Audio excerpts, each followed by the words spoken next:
more than 30 hours now, 35 hours to be exact. This fire has been raging. I want to show you what we're seeing here right outside the site. There are fire officials, fire department still down there. National Fuel knows that there is a possibility that if the pipeline continues to be denied, landowners who have received compensation for access to their land will not have to pay any of that back. This drive-through testing operation is being set up right outside Bill's Stadium. It's being set up across Abbott Road here, and it's happening in Lot 4 right here. And there's a large gathering here at the intersection of Delaware and Hurdle. Let me show you the scene right now. Probably well over 100 people here right now. This building, by the way, is used for various activities, including bingo, but there is still much work that still needs to be done. If you look across the road over here and look into that backyard, there's still a large piece of roof that remains. Why has the state continued with those signs? Because we are making a lot of money. Sometimes it's about the money. It's about the money and not the law? I mean, if it's against the law, why do it? Well, obviously, we're meeting the law. What does 18.5 feet look like? This is what it looks like. Imagine there was dirt and trash piled all the way up here. And Scott, that vigil is scheduled to take place at 10:50, so basically right around the time 1 week ago when that fatal crash happened. And good evening. We begin tonight with a deadly fire down in Chautauqua County. The sheriff's office says that emergency crews were called out to a reported house fire on Sprague Hill Road in the hamlet of Kennedy this morning. Definitely a complete reverse, a complete opposite of what we saw going into the game versus right now. Some fans are still sort of milling about and talking amongst themselves. More of a salsa guy. I have not signed up at this point, Mary Alice, though. But we should get a group together. Maybe we could do that. Maybe we can get a group together to get out here and do some Zumba. It is fun. It is fun. It's exciting.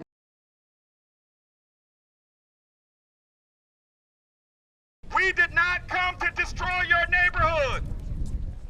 The protest, which was very peaceful, went to the exact same spots where racially charged incidents have occurred over the past week on Hurdle Ave. Protesters came with a larger message of social justice. Black Lives Matter! Black Lives Matter! No justice! No peace! No racist! Police! Demonstrators went right outside Empty Pockets, where protesters earlier this week got into a confrontation with customers and an owner of the bar. Racial slurs were shouted from the crowd outside Empty Pockets.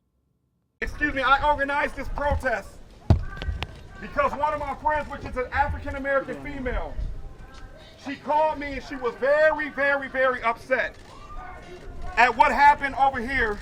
We denounce what happened this week. It was vile. It was disrespectful to humanity. We're fed up. We can't take it no more. And we ain't gonna take it no more. There is also the message of more economic equity. As African Americans, we give our money to every sector of this city. And guess what? None of it comes back to our community. We do business with you, but you don't do business with us. As for Empty Pockets, protesters want it gone. This place is temporarily closed down. We need it to be permanently closed down. And Empty Pockets is shut down for violating COVID orders along the lines of social distancing and face masks. The Erie County Health Department is investigating the bar. Earlier this week, Empty Pockets issued a statement saying it's sorry about what happened.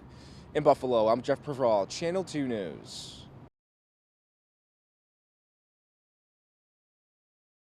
We've been waiting for years for this, so it's just like we are so happy we're going on. We'll be like my kids on, last week on Christmas, not being able to sleep too much the night before. Wild Card Weekend, Orchard Park. These fans have cleared the first hurdle and have tickets. We live and die by the Bills. Tom Spence says he's been a season ticket holder for nearly 20 years. Take a look at that jersey over Tom's shoulder. It says NFL Draft 17. In 2017, he had the trip of a lifetime representing the Bills at the NFL Draft. He bought 2 tickets for he and his wife to attend the Wild Card game, end zone tickets by the tunnel.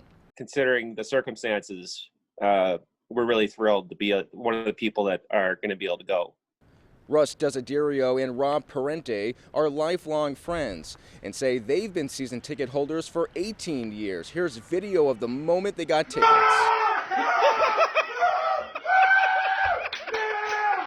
This is great. This is really big for the two of us. Like, I can't, I know we're in an interview here, but I can't explain how big this is. We've went through some bad times. Yeah. But today made it all worthwhile. We cannot wait to go. You figure we're 42 and we lost all of our 20s, all of our 30s. Yeah. So now we get to go to a playoff games in our 40s. The next hurdle fans need to clear: a negative COVID test. That is on your mind, of course. That would be just our luck to have something happen at this point. That's the only time I'm going to leave my home, is to get the test. Now, in total, 6,200 season ticket holders, they will be getting in. And fans who we spoke to say that they anticipate getting an email within the next few days with COVID testing information. BioReference, the company that's doing the testing, tells us that they anticipate beginning the COVID testing Wednesday or Thursday of next week. In Buffalo, I'm Jeff Preval, Channel 2 News.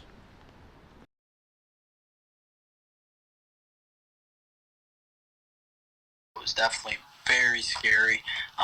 A memory that I'm never going to forget. That sense of fear quickly turned into relief thanks to the response from West Seneca police officers. On Tuesday night, Anthony Ferreira called police because his 2-month-old baby girl, Addison, stopped breathing. And we had her laying down in her playpen, and my wife noticed her arms go up and kind of start shaking. As we lifted her up, she wasn't breathing at all. The call to police brought back raw emotions from just 2 weeks ago when police got another call for a baby who couldn't breathe. That baby did not make it. Some of the officers that were on that previous call were also responding to this call, and that was obviously in their minds. Police were on scene on Forestall Lane in less than 2 minutes. All of a sudden, Addison started breathing again.